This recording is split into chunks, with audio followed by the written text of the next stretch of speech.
మీరు పోయి బెంగళూరులో ఫామ్ వెళ్ళారు కదా,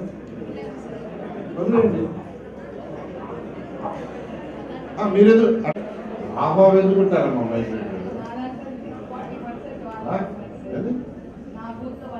ఆ ఫ్యామిలీ మెంబర్లు ఎవరికంటే వచ్చి ఫిల్ చేసి మీకు ఏమని చెప్పొచ్చు.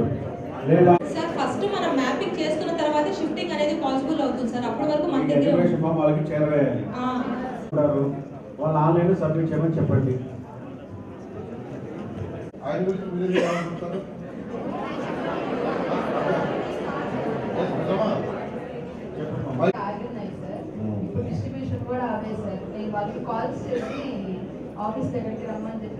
వాళ్ళు అక్కడ ఉండాలి, స్కూల్లో ఉండాలి. ఏది వాడి గురించి మీరు ఎందుకు బాధపడు?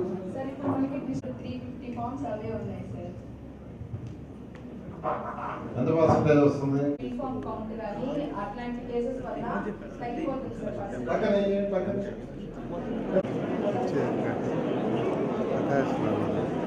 అయిపోయింది. కొన్ని దాంట్లో ఉన్నాయి అట్లా నువ్వే నువ్వు అట్లాగా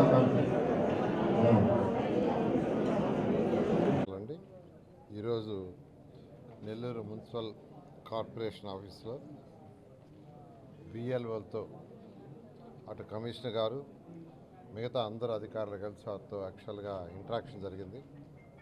ఏదైతే సర్ అనేది యాక్చువల్గా ఓటర్స్ ఎన్యూమరేషన్ జరుగుతుందో దాని మీద యాక్చువల్గా చాలా డీటెయిల్గా, అంటే ఈ నెల 15వ తేదీ నుంచి వచ్చే నెల 14వ తేదీ దాకా 30 రోజుల లోపల ఫామ్ 6, ఫామ్ 7, ఫామ్ 8 అంటే ఒక దాంట్లో యాక్చువల్గా అడిషన్స్, ఒక దాంట్లో డిలీషన్స్, ఒక దాంట్లో నేమ్ చేంజెస్, వీటికి సంబంధించి చేయమని ఎలక్షన్ కమిషన్ ఇచ్చిన ఇన్స్ట్రక్షన్ ప్రకారం ఈరోజు బిఎల్ఓలు, అదేవిధంగా అన్ని పార్టీలకు సంబంధించిన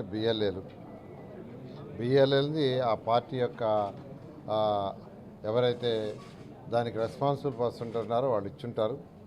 ఆ బిఎల్ఏలతో కోఆర్డినేట్ చేసుకొని వీళ్ళు చేయటం, బట్ చేయాల్సిన బాధ్యత బిఎల్ఓది.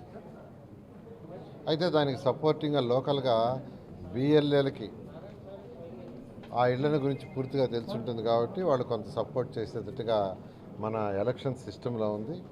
ఆ సిస్టమ్ ప్రకారం కోసంగా ఈరోజు అటు మున్సిపల్ కమిషనర్ గారు, మిగతా అధికారులు, బిఎల్ఓలు కలిసి డిస్కస్ చేయడం జరిగింది. వాళ్ళకి ప్రాక్టికల్గా ఎదురయ్యే సమస్యలు అనేకమైన డిస్కస్ చేశారు. దానికి కమిషనర్ గారు కూడా ఎలక్షన్ రూల్స్ అండ్ రెగ్యులేషన్స్ ప్రకారం ఇన్స్ట్రక్షన్ ఇచ్చారు. ఏదేమైనప్పటికీ ఇంతవరకు ఒక 50% ఫామ్స్ డిస్ట్రిబ్యూట్ చేశారు, ఇంకా 50% చేయాలా.